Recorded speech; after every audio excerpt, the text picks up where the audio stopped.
Hello, all of you out there listening to audios and enjoying our podcast. Thanks for joining us on Geeks Assembled Audio Heads. We this week we watched in our minds. The story called an Inspector Calls. It's by JB Priestley. It was done on BBC Audio. It's done for BBC4. And it was full cast audio, no narration. That was really good. And it was sort of a claustrophobic little piece, uh, sort of in the way of you know, other other pieces like that. And just like it was sort of structured the way a good Agatha Christie is too. Anyway, all that being said, what are your opening thoughts, Lee?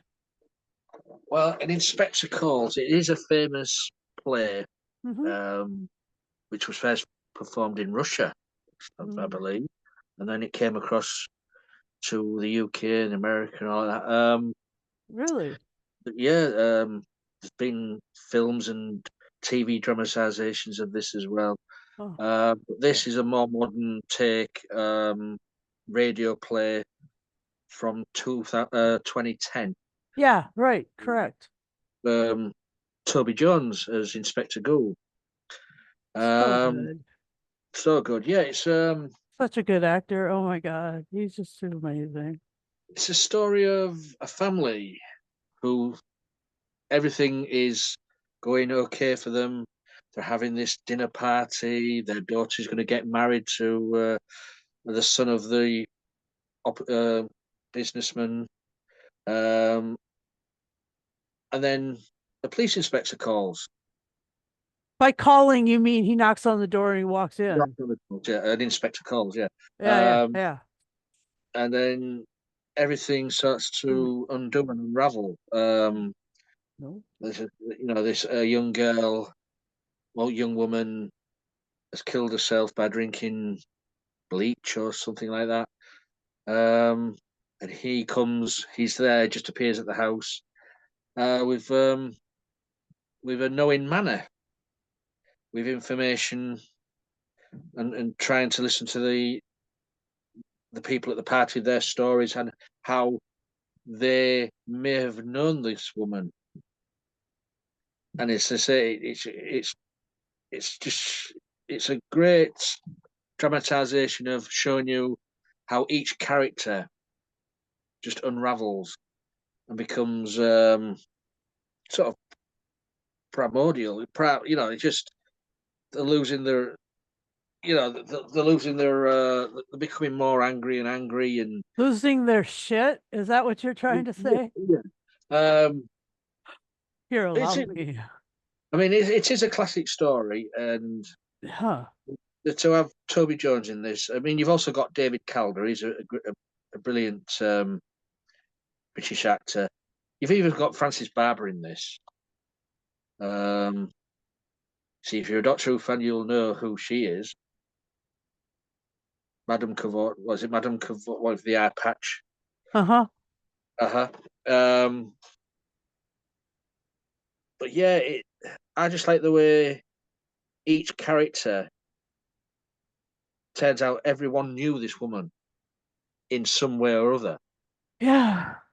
Each person was sort of a cause of the route this woman's life took. Um, and then when it ends, the inspector goes after really having a go at them, and then they're all left wondering, was this a hoax? Because we never saw the same. Was it the same photo he showed us of this woman? Um, so that they rang up the infirmary to find out if anybody had been brought in. No, nobody had been brought in.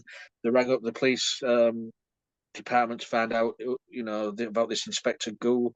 There's no Inspector Gould at so they're all thinking, it's a hoax, and then of course then the police ring up to say there's a woman being, there's been a death and they're on the way. Once they called the morgue, Yeah, they yeah. they they left the message, hey, if anyone does come in, please call our house. So it's so the who was Inspector Gould?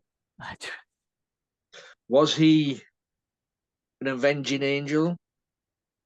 What? Because Jerry Priestley does these supernatural sort of things in Uh-huh. his stories. Was he the habit? Was he the forewarning? Uh-huh. Was it a time slip? Uh-huh. Is Inspector Gould on his way now? Mm. What exactly is the reason for the misspelling of ghoul? Goul. Goole. No, but he made a point of spelling it, but the point is, like, it could have been that Inspector Gould was a Goul or Gouhl or whatever, a ghoul. As he's in a ghoul. Uh-huh. Exactly. Yeah, but great. Yeah, and go ahead. No, just say great performances from everyone in the cast. Mm. Yeah, It's really good. I mean, it was what was it? An hour and an hour and 30 minutes, Yeah, something like that. Yeah, it just drew you in because of each story of each person and how they knew this woman. yeah, I mean, to begin with, everybody saying they don't know her. yeah. Why are you here? Then everybody breaks down, Uh-huh. and he just carries on bombarding them questions here, or he doesn't even ask questions. He lets them put slip up. Dig their own hole. Yeah, yeah, a great production. Yeah. Yeah, I Yeah, enjoyed it. I really liked it, and I was worried that you know it could be triggering for folks who are, in a suicidal mindset. At the end of this, I will give you guys the the pertinent information on how to deal with, a friend of yours or yourself if you're feeling suicidal. The fact that it dealt with suicide as a result of all of this calamity that this family imposed on this ostensibly one person. Maybe it was four different people, but the way it was sort of woven together with the woman changing her name all throughout, Yeah, and the fact that it was that you don't actually know that they all know the right person until that died at the end. That is kind of left hanging. There's a few things left hanging, so that you're always going to be like sort of like, oh my gosh, was this inspector creating this mind space for people? The other part of the story that was really interesting was, after uh Mr. um Mr. Birling he gets confronted, he figures out that he's done something wrong and he's terribly repentant. But then the minute, like, that other possibility happens and occurs to them, all of their repentance, all of their, you know, humility that they've been generating, all of their, like, you know, their their conviction that people need to be treated better by these folks, that their attitudes and their elitism. Oh my gosh, this is real class warfare stuff too. I mean, it's got a lot to do with, like, that whole, you know upper class versus lower class, working upper class. class, Yeah, uh manipulating people who are able to be manipulated, like, especially the the Eric Burling, played by Sam Alexander. I mean, the fact that he was like, "Oh yeah, I just met this girl at a bar after we'd been drinking a lot, and then I took her home, and I just, but I didn't even really know her name and stuff, so I just like, and all of that. That was just like, how how uncool do you have to be to not even know somebody's name? But the real reason uh that she killed herself was part of that was that she was in in a world of hurt and newly pregnant, and um yeah, that was at least the one that the inspector um Gould was sort of describing was this woman who was pregnant. Yeah, And you don't it, know if they're the one who went to the who killed herself later on in the piece. yes, Um, you just don't know. you don't know. Um, I mean, this, as you say, it all started with the Arthur Berlin making this woman redundant, laying her off from work because she was asking for a pay rise. That's Just where it from all started. like 22 and a half shillings to 25 Mhm. shillings. I mean, So that's like what is that now? Like $5? yeah, so Uh, so she got another job at another shop where the daughter, it's Sybil, not Sybil, Sheila, um, was there trying on clothes and stuff, but she didn't like the way this woman was looking at her, so she got the sack from that job. huh.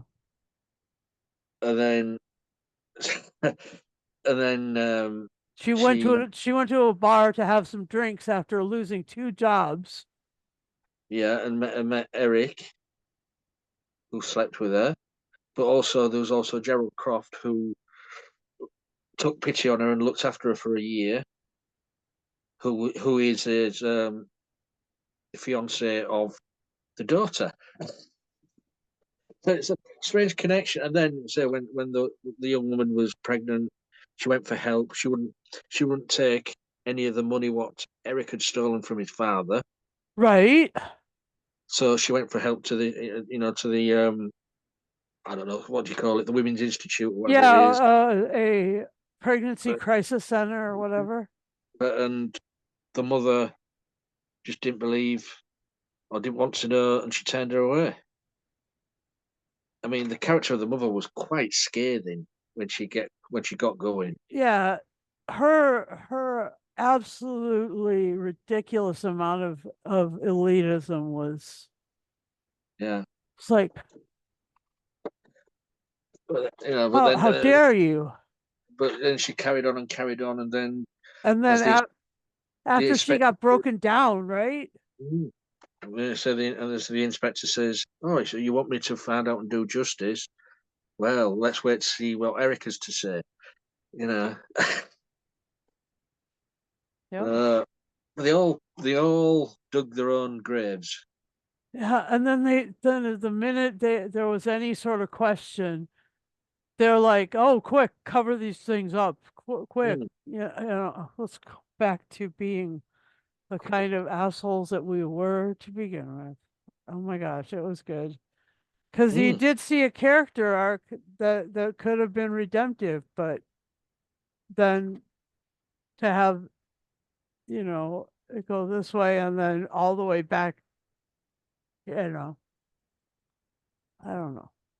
Let me describe it in terms of like they were climbing up to a place of humility and more morality, just basic morality, and then they went right back down, Snakes and ladders. snakes and ladder. Quite right. And yeah, the idea that the police inspector wasn't real, I mean, that was pretty amazing right there, you know? Mm. Uh, like, Was he? Was he real? Was it a time slip? What had he arrived before he should have arrived? right? Yeah. Who knows? Yeah, no, that was not explained at all. And so it left you kind of hanging. And Mm. I bet you that's the way Priestley leaves a lot of his stories. Is Most that probably. it's really good actually. Yeah. I mean, this is his most famous one, Okay. Inspector Calls. But he has had other successes with others. But his most well-known one is this one. Yeah. So anything else about Inspector Calls? I just liked the feel of it. It was, I mean, the gravitas of Inspector Gould, played by Toby Jones, the gravitas, who is only a short guy. Huh. Um, every time he was saying something, you were listening. Okay. He made you listen. Uh-huh. So yeah, I just like the way you were drawn in, and and then every character's undoing was just there for everybody to see. Huh. So Yeah, yeah, that was really brutal. That was it was good. a good choice of yours, Susan. Thanks. Thanks. I But like yeah, and like the other thing that we're going to be reviewing this weekend, it leaves a question. There's a question there. And mm, I enjoy that. I enjoy things that leave you kind of in a strange headspace. Yeah, so I the and I think I'm gonna like probably have us review some more JB Priestley stuff because it sounds like there's some real connectivity to other things. But let me tell you, if you are feeling suicidal in the UK, let me suggest that you call the NHS at 111, or the Samaritans have a number and their number is 116 or 123 or 116 123. I don't know if you put them together or if you can dial one or the other. And then you can always email joe@samaritans.org if you need to. And if you're being silenced, you can call 0808-115-1505. And also you can do shout if if you don't want to talk with your mouth and you just want to type it in, go ahead and text shout to 85258. And then, of course, you can dial 999, of course. And in the US, the new number for suicide hotline is 988. And there's the runaway hotline, which is 1-800-786-2929. And Samaritans in the United States, just like in the UK, they're always there for you. They are 1-877-870-4673. And the Trevor Project for LGBTQ people who are in emotional dire straits is 1-866-488-7386. And then the overall suicide prevention number is 1-800-273-8255. And I just want you to know that we here at Geek Assembled understand what you're going through. We've been in pretty down places at times, and we've fought through it, and we are willing to, you know, have you call these people. And we are, pushing you to call these people if you're having trouble. And all that to say, this piece could be kind of triggering because it's got a lot of what they discuss, what these four individuals tell the police inspector. Man, it's kind of like it rings a bell. mm. And so final say and score, Lee. Enjoyed it. It was a great period drama because it's set in the 1920s, I think. Mhm. Just great acting, great writing. It's 10 knocks at the door out of 10. Yeah, good. And I will give it 10 tears from a cornered person out of 10. And I'd just like to say that I really enjoy, doing audio adventures, audio dramas. And this is very much like that other one that we did. What was it? The one with Michael Caine in it? Michael Caine. You got me there. I don't know. We just reviewed it. What an audio drama. No, no, no. The movie. Oh, okay. The movie with Michael Caine. What was You it? lost it. Sleuth? Sleuth. It's like it's a two-person cast. Yeah, Sleuth. Yes. Sleuth. This is very like Sleuth. And Mm-hmm. I would suggest that maybe you watch that and listen to this, or because they're similar in many respects. Anyway, I knew I'd remember it, but You lost me when you said. I thought audio drama with no, Michael no, Caine. we haven't done any audio dramas with Michael Caine yet recently or whatever. That's why I was looking a bit. I know, I Uh, know, I know. I'm sorry. I didn't mean to confuse you. But I do enjoy, our back and forth and banter about these things. And so please do, if you'd like these things, subscribe to our channel, hit the bell notification.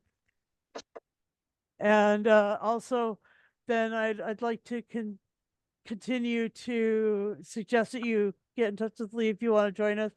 All you have to do is have a laptop or a device anyway, uh, camera, microphone, Zoom, and the willingness to speak about these things and watch what we're watching.